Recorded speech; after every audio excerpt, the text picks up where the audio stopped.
So here are those mini explosions. As the lava flows over the ice turns to steam and bubbles out through the lava. The lava flows over an edge and wind blows on it. These very thin filaments form, called Pele's hair. And Pele is the goddess of volcanoes in Hawaii. And geologists love these because they're super rare in nature. They may form easily, but they break up just as easily in the chaotic environments of volcanic eruptions. In Icelandic, we call these Nornahál, or witch's hair. And you can see why as that lava falls and cools very quickly into these thin, hair-like filaments.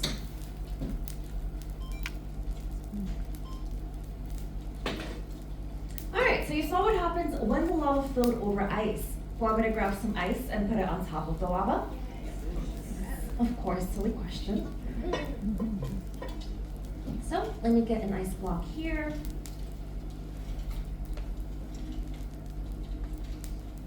And just drop it here. And I'm going to apply pressure. Pretend we're a glacier out in the wild.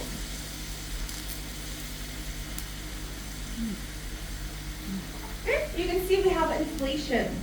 We have bubbles. But it's a bit different than before, because now the lava has changed texture. When lava loses heat, it becomes very viscous, very sticky, and does not want to flow anymore. When I put pressure on the ice block, I'm pushing the steam to the lava-ice interaction inside. But the steam is a gas, so it wants to escape. So it's going to push through until it finds a weakness. However, when lava is very, very thin, it becomes solid very, very quickly. So that's solid, but that's not. Okay, so the lava is liquid, when lava is solid, it's a very good insulator. Now here, that's solid. That's where I dropped the ice. Where lava flowed over ice, not so solid. I mean, I cannot break to the top, but it is squishy. So let's get underneath the lava now. I'm just gonna get under the channel and slowly lift it up.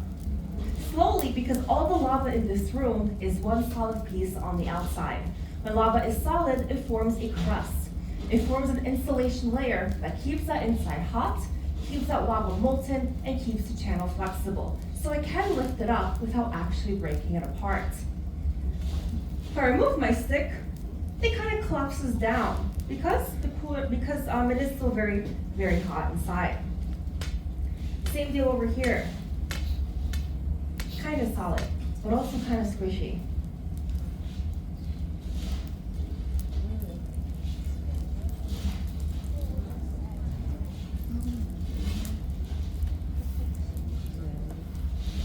Still very molten, very bright lava. Well, somewhat molten, but I can still stretch it out. Now, the brighter the lava is, the hotter it is. So you can see here firsthand, this lava is much brighter than what we see up there. But now to that grilled cheese kind of texture phase, as I like to call it. Okay, kind of squishy, kind of taffy-like, not quite liquid, not quite solid. But as I stretch it, it gets thinner and thinner, becomes more solid, changes texture. And as I let it, and you can actually see the colors getting darker and dimmer as it loses heat. And then just hold it up, let it do its thing. And now, let me just put it down. But it is kind of squishy. My little figurine that I made is stuck. But I'm free, we're good. Now again, this is getting darker, protecting itself, forming a crust. I'll do it on both sides, don't worry. Let's start here. You can see brighter, more molten. Now the same thing happens in nature. We get a nice solid crust that keeps that inside hot, keeps it molten, and keeps it flexible. And that lava can keep flowing and flowing until there is no more lava left. Eventually, all you have left behind is a solid empty crust. What we call this empty crust is a lava tunnel, or a lava tube, or a lava cave. And we have about 1,000 or so here in Iceland. They're very, very cool. I highly recommend a visit. As I lift it, you can see kind of drooping down. It is hotter, it is more molten. You can hear these bubbles cracking because it is also one solid piece on the outside. And that's the most I can pull it, because the thinner it is, the faster it becomes solid. But okay, before I continue, I hear a lot of cracking in the lava. So that is my cue to put on some safety grates. Because what you're hearing is the lava becoming solid. The lava becomes solid at under 900 degrees Celsius. At that point, it contracts, so it gets smaller. And as it gets smaller, it breaks away from the lava next to it, creating that cracking sound. I'm going to warn you, it's going to get very loud during the show, especially up here on the slide. Because here, we have a higher slope. With the higher slope, there's much more pressure on the lava, so way more force behind the cracking. So, will get loud, but don't worry, that is normal. Even in nature, lava is very, very loud. It kind of sounds like waves on the beach, or like glass bottles rolling and breaking as they roll. But I think we should be good now. Yep, safety grates are on, we can move on. Now I have my temperature gun here. And I have this nice little bubble that broke, and I see a little bright orange cave inside. Let's get in there. All right, so the bright orange glowing cave is 807 degrees Celsius, 1,485 Fahrenheit. And it came in at 1,100 Celsius, 2,000 Fahrenheit. So it has lost some heat. Up here on the outside, with dark red, it is 637 degrees Celsius, 1,183 Fahrenheit. So, if you have any lava that's over 600 degrees Celsius, or about 1,100 Fahrenheit, it's gonna glow. At that point, the lava has a lot of extra energy, and it wants to get rid of that energy in the form of light. The hotter it is, the brighter it is. And the lighter the color, or the glow, the hotter it is. So if it's yellow, it is hotter than orange, which is hotter than red. And now we have black lava forming. Let's see. I'm here where I dropped the ice. It's a very cold 520 degrees Celsius, 969 Fahrenheit. This bubble right here on the outside, 349 Celsius, 660 Fahrenheit. And some Pelly's hair right here, 92 Celsius, 198 Fahrenheit. So all three spots look exactly the same. But they're very different temperatures because there is no glow. Because under 600 degrees Celsius, that's pretty cold for lava. So all the elements calm down and the glow disappears. And that is exactly why I told you, don't touch the lava. Because lava that is safe to touch looks like lava at almost 600 degrees Celsius. And all of the lava in this room can take up to 2 days to fully cool down, so I don't want you taking that risk. But I have some paper here. I'm going to throw one in this bubble that I broke before. So why not? And just one right here. That's also why not.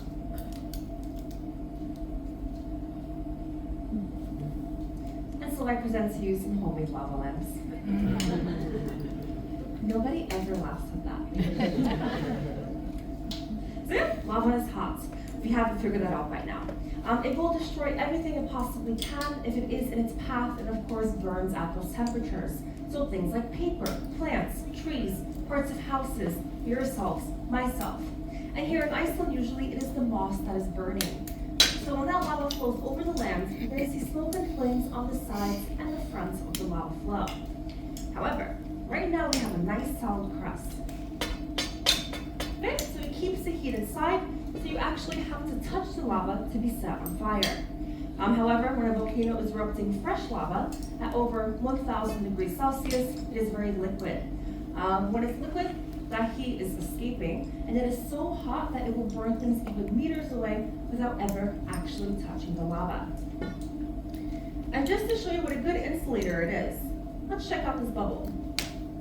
On the outside, it is 430 degrees Celsius, 806 Fahrenheit.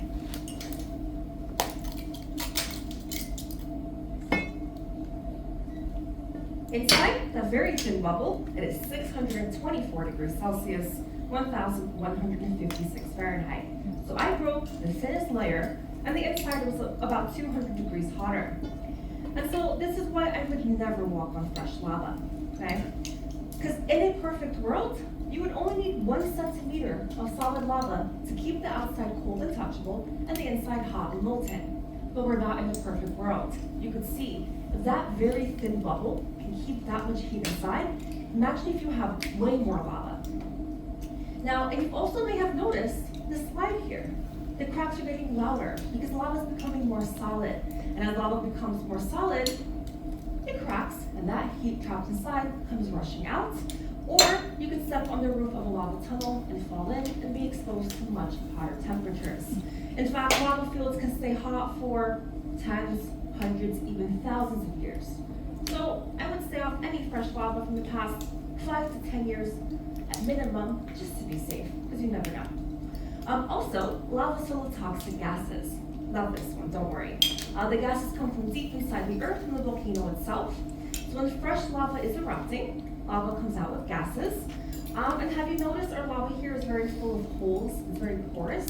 That's because the lava becomes solid, the gases stay inside until the lava cracks and they find their way out and leave behind those pores, those empty holes. So yeah, but here, don't worry, those gases escaped in 1918. But regardless, stay off fresh lava, because I say from personal experience, it is not fun to breathe in. Well, let's go back to the lobby here. Now that informed you a little bit. Let's start breaking into it.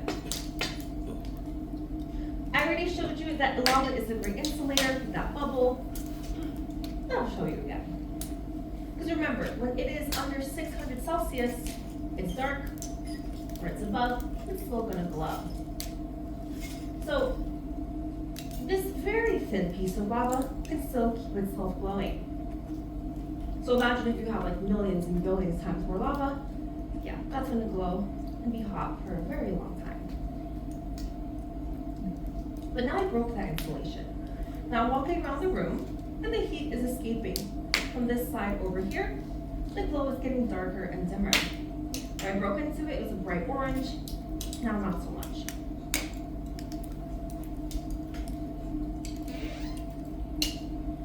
I'll flip it over just so you can keep seeing how it's changing as I walk around. And within moments, it will become black as well. And by now, pretty dark. Now it is pretty dark in here. But before I turn the light on, I want you to see the lava. I want you to take one more listen. What does this sound like?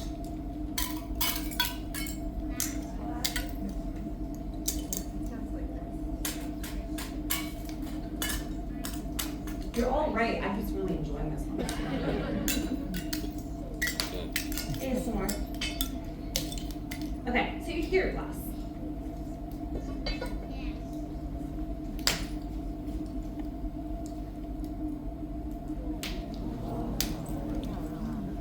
What do you see? Glass, yeah. It looks like glass, sounds like glass because it is volcanic glass. Volcanic because it comes from lava, and glass forms when lava becomes solid very quickly, anything from seconds to minutes. That's usually in the presence of water. Remember my ice block? I still have some left over here. Now, when lava becomes solid very quickly, all those elements in the lava just grab onto whatever they can as quickly as they can. They're going to grab onto what is most available and the most abundant. In the case of lava, that is silica. And silica is one silicon, two oxygens bonded together. Here in this lava, we have about 47% silica, and silica is the main component of glass. Now, it's a very dark glass. You can't see through it because of all the other stuff inside the lava. Basically, all the elements from deep inside the earth coming out together in different amounts. So here we have 15% iron, 13% aluminum, 9% calcium, 5% magnesium, 5% titanium, some sodium, potassium, phosphorus, manganese, cobalt, copper, and a bunch of other stuff. Whatever you can think of is very likely in the lava, even in tiny, tiny amounts. That creates a mix, and the lava glass is now dark. Now, if I didn't break the lava up, I didn't put water on it, I let it do its thing, the outside would form a glass crust that keeps that inside hot for much, much longer. At that point, the elements are molten, and they kind of move around. And they bond with who they want to bond with, and create a very structured bond called a crystal. Once you get a crystal, you get a mineral which forms rock. And now, the lava looks more like this, the basalt column. Chemically, they are the same. They're both basalt. The only difference is how long it took to become solid. The lava glass, pretty much instantly. This lava rock took about hundreds of years underground, cooling down very, very slowly, so it looks different. But if I throw this in the furnace, it'll come out just how you saw here. But back to the lava glass. Does it remind you of anything specific, a specific lava glass? Obsidian, yeah, very good. This looks just like obsidian and forms just like obsidian when lava meets water. But I am sorry to say, this is not obsidian. That comes from a different type of lava. The lava we have here is called basalt. It's very hot, very fluid, pretty low in silica. That forms a glass called taphiolite, which is pretty rare, not very well known, because it breaks up so easily. Whereas obsidian comes from a very explosive lava called rhyolite. Rhyolite is very explosive, much higher in silica, so it's much stronger. So it can keep itself together and can withstand being a tool or a weapon. Whereas this stuff, I barely tap on it and it starts to break apart. Obsidian would not do this because too much silica in it. Okay, I think I rambled enough. That's a lot of information for this show. You know what? I want to see your faces because you are just dark blobs in the room. Good morning. Please keep your safety glasses on because the lava is cracking. Or are there any questions about anything? Yes. How do we transport the lava here? In a plastic bucket. You know why? We do it in the sand form. And this sand has been laying in the black sand deserts for about 100 plus years. So we collect that, bring it here. Do you hear that whirring sound? That's our lava furnace. So we originally threw this lava sand, this tephra, into the lava furnace, melted down, became this batch that we have here. This batch will go back in the furnace.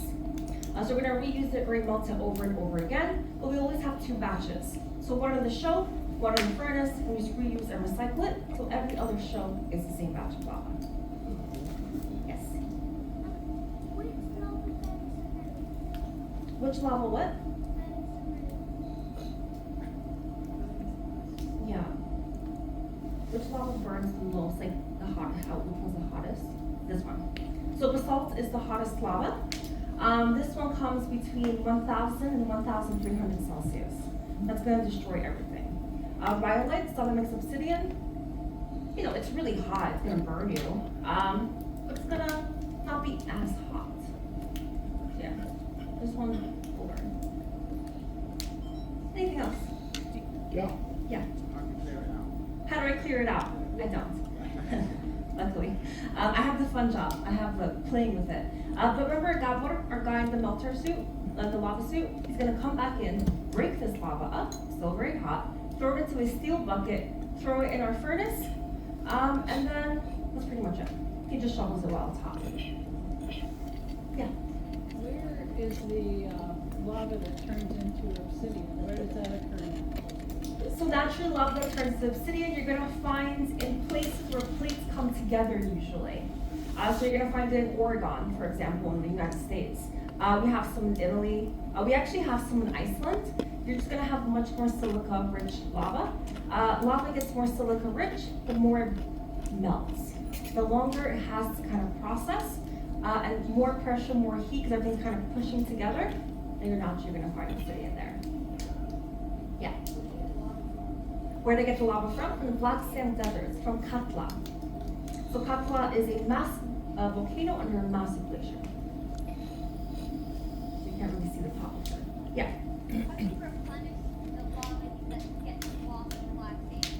Ooh, so how do we replenish lava that gets lost in the black sand? By the lava sand. So it actually, when you guys have maybe noticed, there's like a sandy layer where I flipped the lava. It's the same chemical, the same chemistry, the same stuff we burned originally, or melted originally. So we actually have more lava after each show. This lava grabs onto the sand, and we just get more sand. Yeah, we have like a big plastic ton bucket in the back. Very fancy here. Anything else? Yeah. Hi, you're monitoring a volcano at the moment down by the Blue Lagoon. Can Yes. you tell us about that place? Yeah, of course. Okay. So just to let you know, we monitor all of our volcanoes here in Iceland. We have about 30 active ones, and 130 total systems that, are inactive, active, just we have counted. So, anybody been to the Blue Lagoon? Have you noticed those steaming piles of rocks in the area? Yeah, that's our freshest lava here in Iceland. It's about a couple of months to a couple of years old. So in the video you heard about this, the eruption at the end from Spatsengi. We have had 9 eruptions there since December of 2023. Our 9th one was in July. I don't know the actual date, in July. And the 10th one is going to start any second now. We can't predict when, but we are observing, and we look for 3 things with every single volcano here in Iceland, and really all over the world. The first thing is ground deformation. Ground deformation, when the ground lifts up and moves around, because magma, so underground lava, is moving around underneath, coming closer to the surface. We can actually kind of guesstimate how much magma is collecting. Right now, we are beyond that amount that we need for an eruption, so we're just waiting. The second thing we look for is the release of magmatic gases. So think of the Earth like a soda can. When the soda is closed, the pressure is high, those gases are dissolved in the liquid. However, when you open up the can, it starts to bubble out. The bubbles come out. Same thing happens with the Earth. As the magma moves closer to the surface, there's less pressure, bubbles form, become gases, and we actually measure those gases to see which ones are coming out and how much of them. The more gases, the closer that lava is. Now, the third and the biggest thing we look for is an earthquake swarm. That's about 10 earthquakes in 10 minutes happening very close to the surface, about a kilometer or so. At that point, we evacuate. Because either nothing happens, or we have an eruption. Better be safe than sorry. Because these eruptions are called fissure eruptions here in Iceland. They're basically giant fissures, or cracks that open in the ground, like kilometers long. The ground splits open, and lava just floods the area. Down by the Blue Lagoon, we don't have glaciers, we don't have ice, so no explosions. So it's very hot, very fluid lava. So unless you're directly on top of it, you're fine.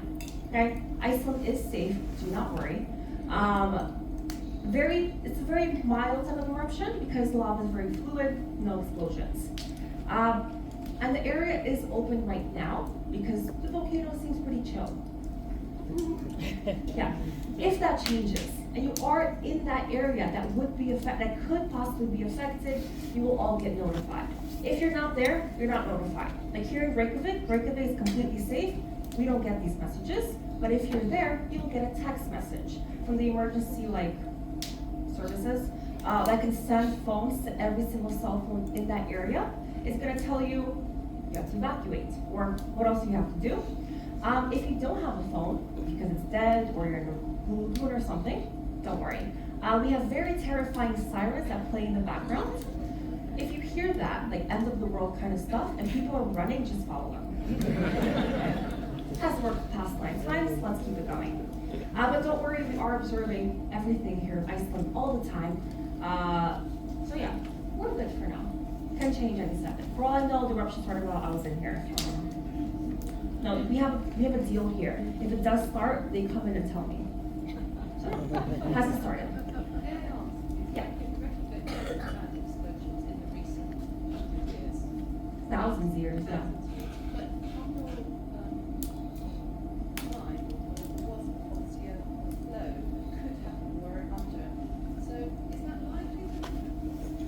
Right now. So, not now. No. I mean, it's always likely.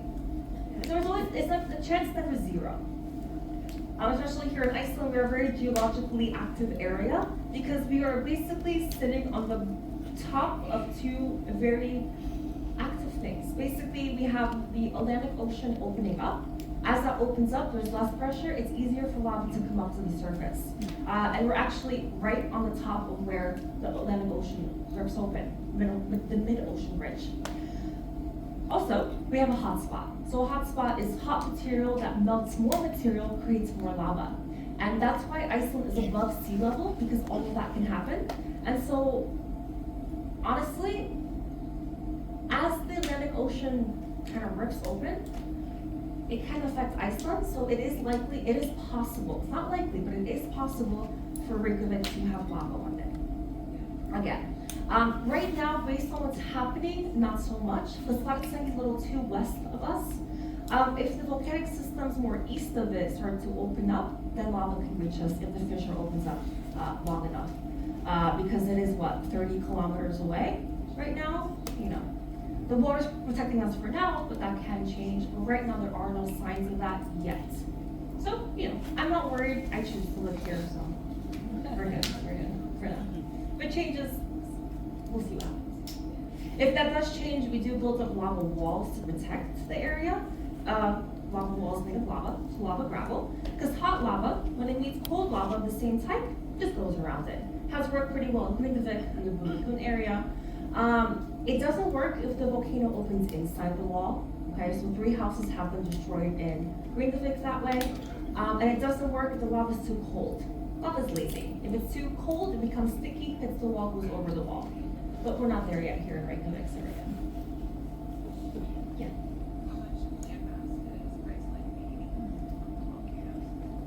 How much land mass is Iceland gaining from the volcanoes? Depends how much erupts. So each time a volcano erupts, we get bigger. So it depends how big the eruption is. Yeah, so like here, for example, where we got the lava sand from Katla, when she erupted in 1918, Iceland grew about 5 kilometers to the south, about 3 miles, just because so much stuff erupted underneath that glacier. Yeah.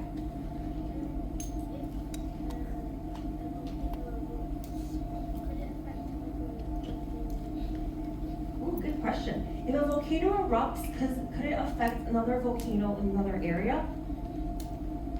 Yes and no. So generally not.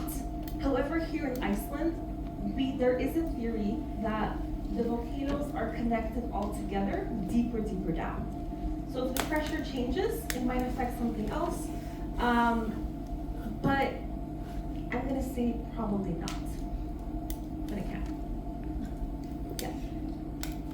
Tell me about the furnace that heats up the lava. Like, is this pretty commonly found in the world, or is this one pretty special? No, this one's like probably the only lava furnace in the world. Yeah. So you hear that whirring sound? Yeah, that's a lava furnace. It is a methane-powered lava furnace. The methane comes from landfill right down the street at Torpa, our waste management center. Our food that we throw out there decomposes, creates methane gas. They bottle it up and they send it over to us. And basically, what we did here is we took like a furnace from like the car industry, some kind of metal industries kind of stuff, the steel furnace. Reworked it, made it into a lava furnace. Yeah, very brilliant engineers here who did that. Okay, I do love the questions. If you have any more questions, you can ask me outside. I do have to wrap it up. Ian has been staring at me for like 5 minutes already. So time's up. But I will ask you one question before I let you go.